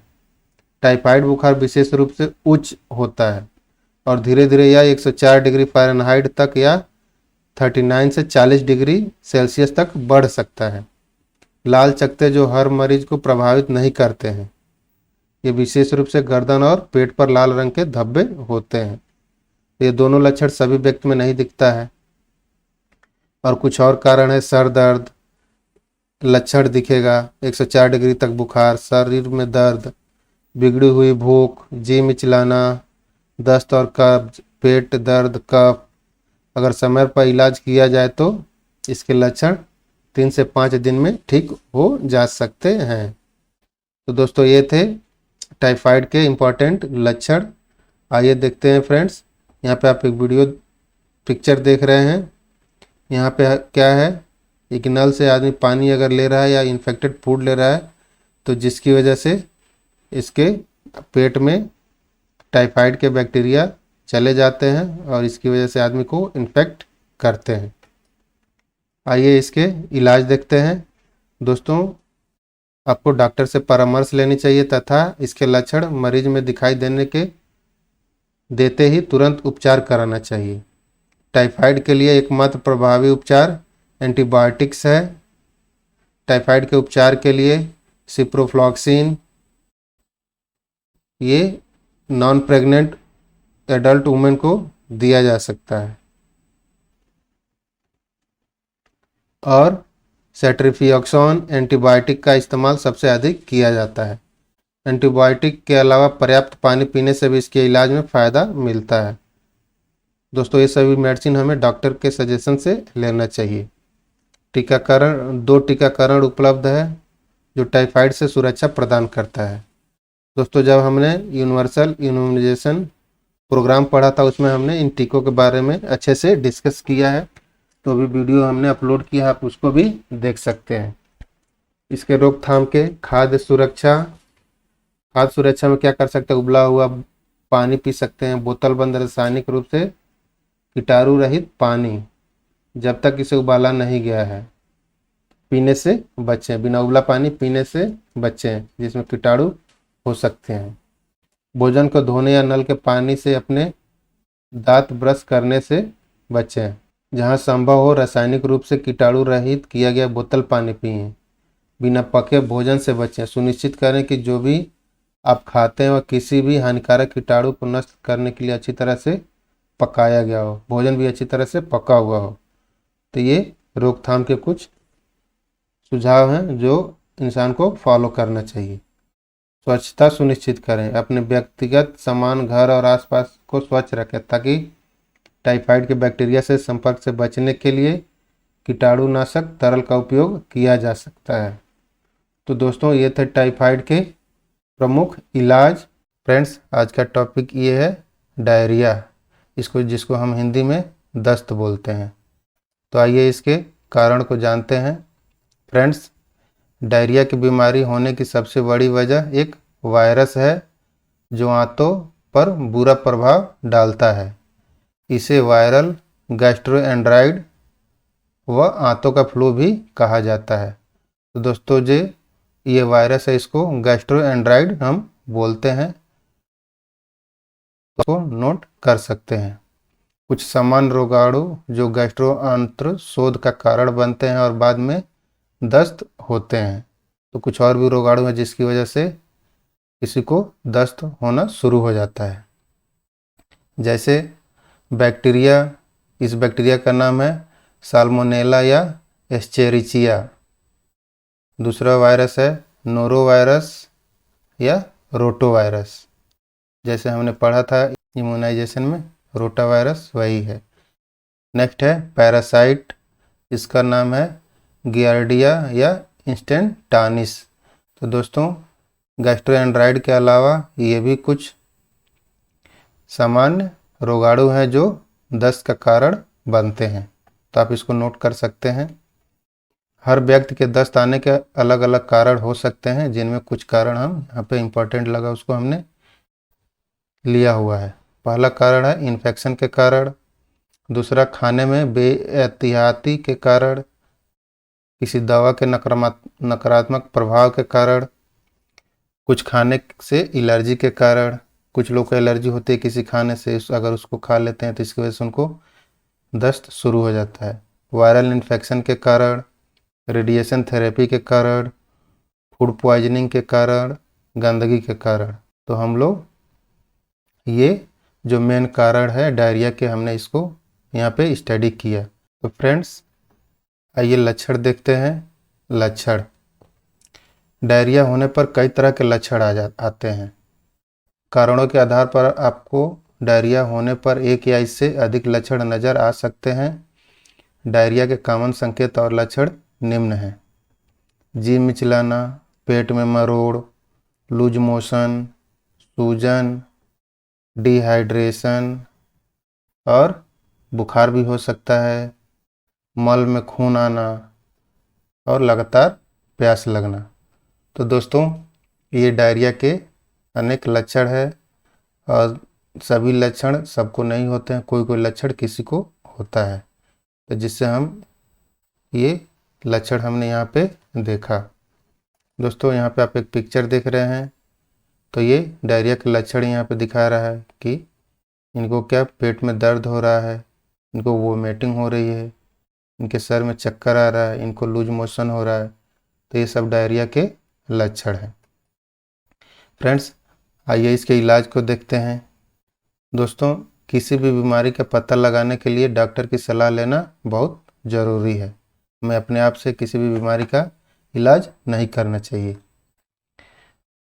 फ्रेंड्स डायरिया की बीमारी का सबसे सही घरेलू उपचार है कि शरीर में पानी और नमक की कमी को दूर किया जाए। फ्रेंड्स आपको लगता है कि किसी को डायरिया है, बार बार दस्त हो रहा है, तो ये काम सबसे पहले आप अवश्य करें। डॉक्टर से मिलने से पहले पानी और नमक का घोल मिला के उनको दें। इसीलिए व्यक्ति को ज़्यादा पानी पीने की आवश्यकता होती है डायरिया में। घरेलू इलाज निमकोल और ORS घोल देने के बावजूद भी अगर पानी की कमी पूरी नहीं हो रही है तो ड्रिप लगाने की ज़रूरत पड़ सकती है, और ये काम केवल डॉक्टर कर सकते हैं। नेक्स्ट पॉइंट है डायरिया की बीमारी के इन्फेक्शन को दूर करने के लिए डॉक्टर एंटीबायोटिक भी देते हैं, जिससे आपके शरीर के इन्फेक्शन को दूर किया जा सकता है। नेक्स्ट है नमक, चीनी व पानी का घोल सबसे ज़्यादा फायदेमंद होता है। इसके साथ अगर आप चाहें इसमें नींबू का रस भी मिलाकर पी सकते हैं। ऐसा आपको दिन में 6 से 7 बार करने से आपको डिहाइड्रेशन नहीं होगा और पानी की कमी नहीं होगी। अगर पानी की कमी नहीं होगी तो हमें ड्रिप लगाने की भी ज़रूरत नहीं पड़ेगी। काली चाय में नींबू का रस मिलाकर पीने से भी इसका इलाज हो सकता है। आपके आहार में हल्का खाना शामिल करें, जैसे दलिया, खिचड़ी इत्यादि। दोस्तों डायरिया जब किसी को होता है तो उस टाइम पे उसको ऐसा खाना खिलाया जाता है जो आसानी से पच जाए, तो उसमें आता है दलिया और खिचड़ी। खाने में दही का सेवन करें, फलों में केला खाएं। ज़्यादा हैवी खाना आदमी को नहीं खाना चाहिए। सफाई का ख्याल रखें, उबले हुए पानी का सेवन करें। खाना खाने से पहले हाथों को ज़रूर धोएं, ये सबसे इम्पोर्टेंट है। तो दोस्तों ये था डायरिया का इलाज। आइए हम नेक्स्ट टॉपिक देखते हैं। फ्रेंड्स इसका कारण क्या है। आंतों के कीड़े के कारणों में निम्नलिखित शामिल हो सकते हैं, जैसे कृमि संक्रमण, इसको वार्म इन्फेस्टेशन बोलते हैं। मल में मौजूद कृमियों कीड़ों को से फैलता है, जो कि सूक्ष्म धागों के समान होते हैं। अक्सर पेट के कीड़े बच्चों में ज़्यादा पाए जाते हैं, एक दूसरे में तेज़ी से फैलते भी हैं। बच्चों द्वारा मिट्टी खाने, दूषित भोजन खाने, गंदे कपड़े पहनने, शरीर की उचित सफाई न करने, बाहर का दूषित खाना खाने, मांस, मछली, गुड़, दही, सिरका आदि अधिक सेवन करने से पेट में कीड़े हो जाते हैं। पेट में कीड़े होने का एक बेहद आम समस्या है। पेट में कीड़े न सिर्फ बच्चों में बल्कि वयस्कों में भी देखे जा सकते हैं। हम में से अधिकांश लोगों ने अपने जीवन में कभी न कभी पेट के कीड़ों की समस्या का सामना किया होगा। आपकी आंतों में होने कीड़ों को परजीवी कीड़े भी कहा जाता है, तो ये हमें ध्यान रखना होगा कि ये जो कृमि संक्रमण होता है इनको परजीवी कीड़े भी कहा जाता है। दोस्तों इसके परीक्षण के लिए मल में मौजूद कृमियों का पता लगाने के लिए मल का परीक्षण, या इसको स्टूल टेस्ट बोलते हैं, किया जाता है। तो वार्म का पता लगाने के लिए स्टूल टेस्ट किया जाता है। वार्म इन्फेस्टेशन लक्षण कृमि संक्रमण के समान लक्षण हैं, जैसे पेट में दर्द, दस्त, मतली या उल्टी, या किसी किसी को गैस या सूजन भी हो जाता है पेट में। थकान भी होती है, बहुत लोगों को लगती है, और कुछ लोग को दस्त होता है तो उनका वजन भी घट जाता है, क्योंकि वो खा पी नहीं पाते हैं और लगातार बॉडी से पानी निकलता रहता है। इनके अलावा प्रत्येक कृमि संक्रमण के अलग अलग लक्षण हैं जो नीचे सूचीबद्ध हैं। जैसे बहुत सारे उसमें कृमि होते हैं, जैसे टेप कृमि, राउंड वर्म, पिन वर्म और हुक वर्म। तो इनके अलग अलग संक्रमण हैं। तो हम यहाँ पे देख सकते हैं टेप कृमि संक्रमण। तो इसमें क्या होता है, पीलिया या जी मिचलाना, उल्टी, भूख न लगना, बार बार खाना और कभी कभी कुपोषण भी होता है। तो दोस्तों ये टेप कृमि के लक्षण हैं। नेक्स्ट है राउंड वॉर्म इन्फेक्शन। दोस्तों इसके इन्फेक्शन से आदमी को दस्त, मल के साथ कीड़े निकलना, सूखी खांसी और बुखार आना, ये सब इसके सामान्य लक्षण हैं। अगला है पिन वार्म इन्फेक्शन। इसका मेन लक्षण है गुदा के आसपास खुजली, खुजली के कारण सोने से में परेशानी, पेशाब करने में दर्द, ये पिन वार्म के इन्फेक्शन का कारण है। अगला है हुक वार्म संक्रमण। इसमें होता है घबराहट होती है पेशेंट को, खांसी, थकान और रक्ताल्पा एनीमिया की शिकायत होती है। तो ये थे कृमि संक्रमण के अलग अलग लक्षण। आइए देखते हैं। दोस्तों यहाँ पिक्चर में ये दिखाया जा रहा है कि ये जो बच्चा है इसके पेट में कृमि संक्रमण है और ये आपको दिख रहा है धागे के जैसे कीड़ा, यही है पेट के, इसके कीड़े के नाम से जाना जाता है और ये सफ़ेद कलर का होता है केचुए के जैसे। तो आइए अगले टॉपिक पे चलते हैं। नेक्स्ट टॉपिक है इलाज। दोस्तों वार इन्फेस्टेशन का इलाज क्या है। कुछ प्रकार के कृमि जैसे कि टेप वार्म, यदि आप एक मजबूत प्रतिरक्षा प्रणाली और स्वस्थ आहार और जीवन शैली अपनाते हैं तो यह अपने आप गायब हो सकता है। तो इसके लिए आपको खाने पीने का ध्यान रखना चाहिए। टेप वर्म संक्रमण का आमतौर पर एक मौखिक दवा जैसे कि पाजरी कैंटेल, इसका इंग्लिश में नाम है पाजरी कैंटेल, के साथ इलाज किया जाता है। ये मेडिसिन डॉक्टर सजेस्ट करते हैं जो वयस्क टैपवार्म को पंगु बना देता है और टैपवार्म को आंत से अलग करने का कारण बनता है, जिससे उसका शरीर भंग हो जाता है और आपके मल के माध्यम से आपके शरीर से बाहर निकल जाता है। कारण इससे इलाज पाजीरेंटल से इस प्रकार से होता है। अगर हम इन कृमियों का रोकथाम की बात करें तो आंतों के कृमि को रोकने के लिए शौचालय का उपयोग करने से पहले और बाद में, या खाने के बाद में अपने हाथों को साबुन और गर्म पानी से नियमित रूप से धोएं। ये रोकथाम में ज़्यादा सहायक होगा। आपको खाद्य सुरक्षा का भी अभ्यास करना चाहिए, जैसे कच्ची मांस और मछली खाने से बचें। सभी कच्चे फलों और सब्जियों को धोएं, छीलें या पकाएं, उसके बाद खाएं। फर्श पर गिरने वाले किसी भी भोजन को धोएं या गर्म करें। डायरेक्टली उसको उठा के नहीं खाएं, या कोई खा रहा है तो उसको बताएं कि ये प्रॉब्लम तुम्हें हो सकती है। मिट्टी के संपर्क से बचें जो मानव मल से दूषित हो सकती है। तो इस प्रकार के ये हम इसके रोकथाम कर सकते हैं कुछ हद तक। तो आइए नेक्स्ट टॉपिक देखते हैं। कारण। एनीमिया एक चिकित्सा स्थिति है जिसमें रेड ब्लड सेल्स गिनती या हीमोग्लोबिन का स्तर सामान्य स्तर से नीचे चला जाता है। यह आमतौर पर रेड ब्लड सेल्स में कमी या रेड ब्लड सेल्स के नष्ट होने से होता है। ऐसे में शरीर के अंगों तक ऑक्सीजन ले जाने के लिए स्वस्थ रेड ब्लड सेल्स उपलब्ध नहीं होते हैं। इस स्थिति को एनीमिया कहा जाता है। जैसे दोस्तों आप देख रहे हैं कि हमारे ब्लड में रेड ब्लड सेल का निर्माण कम होने लगता है। ब्लड का मेन काम क्या होता है दोस्तों, ये हमारे शरीर के सभी पार्टों तक ऑक्सीजन पहुंचाने का काम करता है। हमारे जो उसका पहुंचाने वाला ही नहीं होगा तो ऑक्सीजन हमारे बॉडी को कम मिलेगी। इस स्थिति को ही हमें एनीमिया के नाम से जानते हैं। एनीमिया जन्म के समय मौजूद स्थिति या आपके द्वारा विकसित स्थिति के कारण हो सकता है। एनीमिया तब होता है जब आपके रक्त में पर्याप्त लाल रक्त कोशिकाएं नहीं होती हैं, जैसा कि हमने अभी बताया है। आमतौर पर एनीमिया होने के पीछे कुछ निम्नलिखित स्थितियां मानी जाती हैं।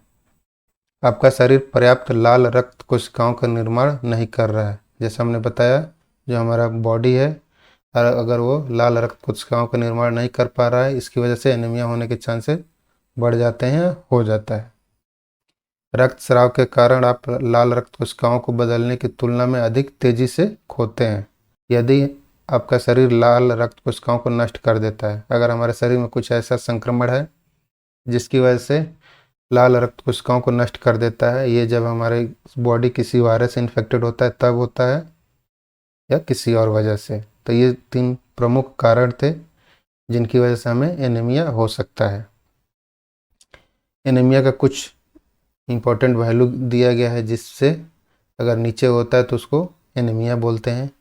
Anaemia can be defined as a reduction in haemoglobin less than 13.5 gram per DL in man.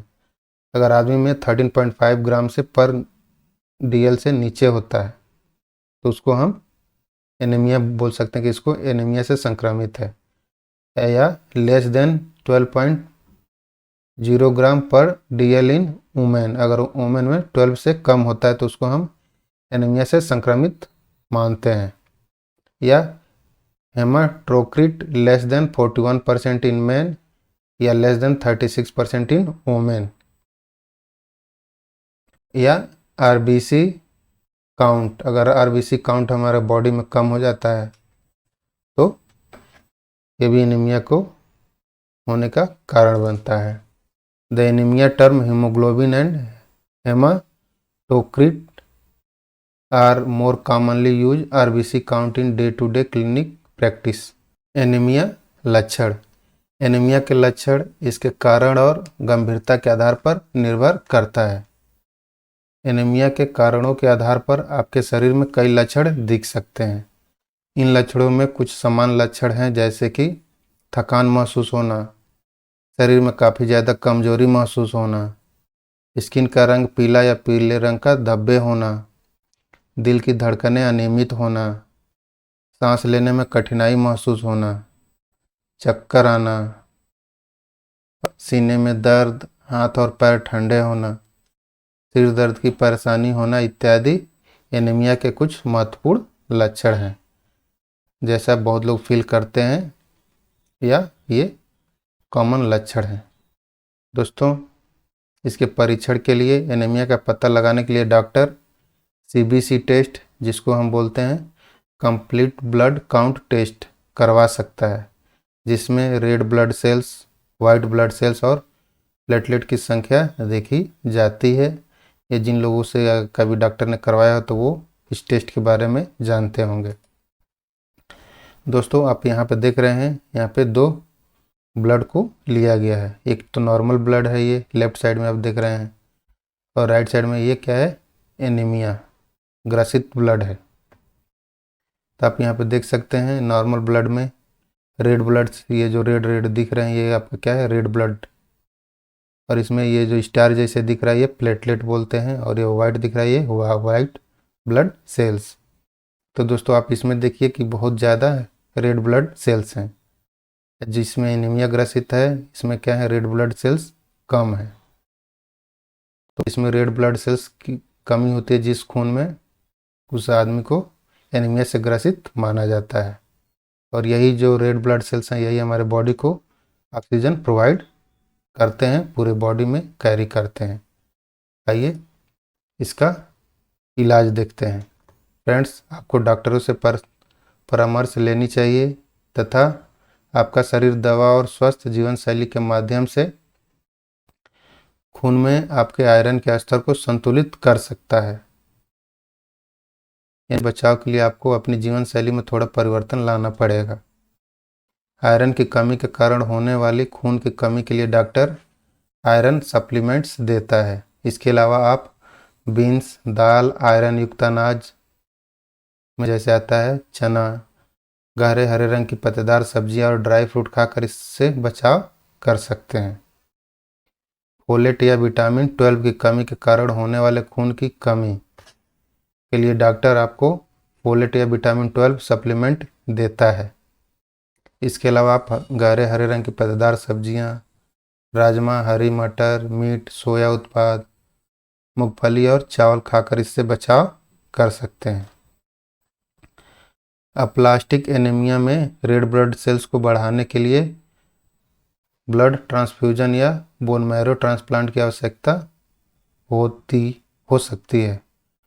दोस्तों अप्लास्टिक एनीमिया में क्या होता है कि अगर पेशेंट को ज़्यादा ब्लड की कमी हो जाती है तो उस केस में हम ब्लड ट्रांसफ्यूजन करते हैं या उसको ब्लड चढ़ाते हैं। थैलेसीमिया के लक्षण हल्के होते हैं जिनमें इलाज की ज़रूरत नहीं होती, लेकिन कुछ केस में blood transfusion, spleen removal, folic acid supplement या bone marrow stem cell transplant किया जा सकता है। तो दोस्तों ये थे एनीमिया के इलाज। तो दोस्तों मुझे विश्वास है कि ये जो मेरा मेहनत है और मैं जो वीडियो बना रहा हूँ आप लोग को पसंद आ रहा होगा। तो दोस्तों इसके साथ ही आप मेरे चैनल को लाइक, सब्सक्राइब और बेल आइकन को भी अवश्य दबा दें और अपने वैल्यूएबल कमेंट हमें अवश्य लिख के बताएं, जिससे कि हम आगे और किस टाइप के वीडियो आप लोग के सामने लाएं जिससे आप लोग का बेनिफिट हो सके। और दोस्तों आप मुझे टेलीग्राम चैनल पे भी फॉलो कर सकते हैं। चलिए आपसे विदा लेते हैं। Thank you for watching.